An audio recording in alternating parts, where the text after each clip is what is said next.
Important is it to bring those old school vibes, that old school form of storytelling to modern day television? I love that you said that because that's exactly where this came from for me, is memories of sitting in front of the TV on the in afternoons watching reruns of not just the Rockford Files and Columbo, but also the A-Team and Quantum Leap and the Incredible Hulk, kind of TV, and so for me, I had a hunger for that kind of show again, and to make that show work, you got to have somebody who can really anchor a show like that, and to be friends with Natasha and to have her connect and want to do this material. I mean, for me, that was the heart of it, you know.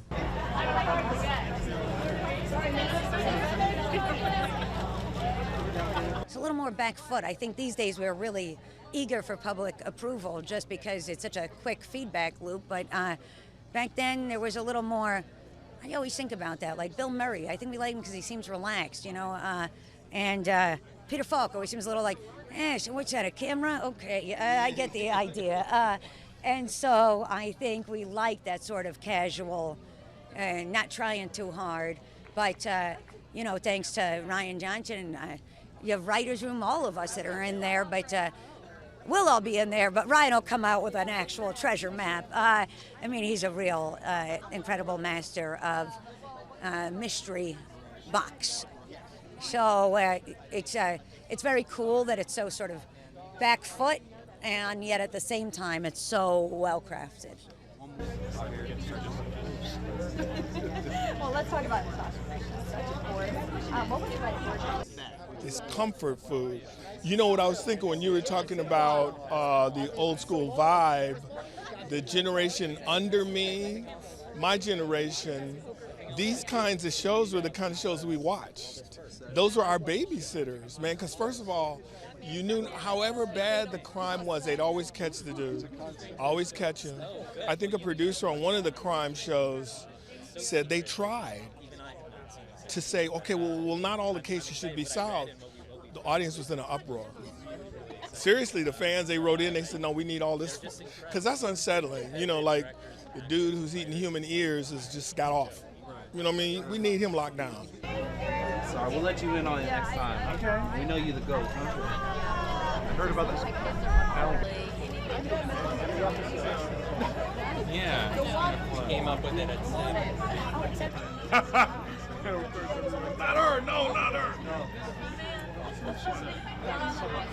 There's like nothing she can't do. She's as hilarious. It's like you've got like a Jonathan Winters and Jenna Rollins had a baby or something like that, and that she's just this brash, hilariously fast, quick-witted, talented person, and it's impossible not to feel very alive when you're on screen with her. So.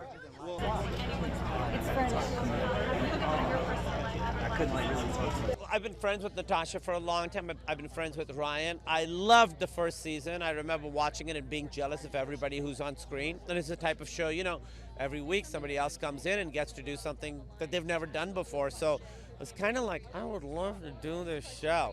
And in the pandemic, I got obsessed with Columbo. So I watched a lot of Columbo, and it was the same thing. You know, Johnny Cash would do an episode.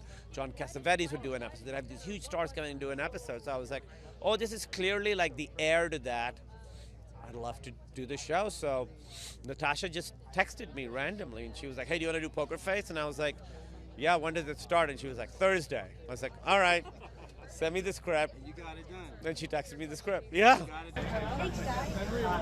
Thank you.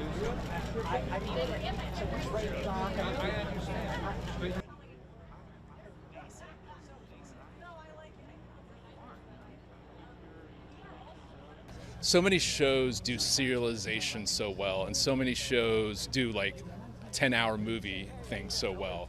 And I think our thought is like, well, like, let those shows do that. Let's do this other thing that also TV's great at. Let's tell a really great standalone story, kind of get Charlie in new interesting locations with like really fun guest stars, and just deliver like surprising mysteries each week in that kind of like do the best version of TV comfort food, but do it like hopefully at a very high level. Yeah.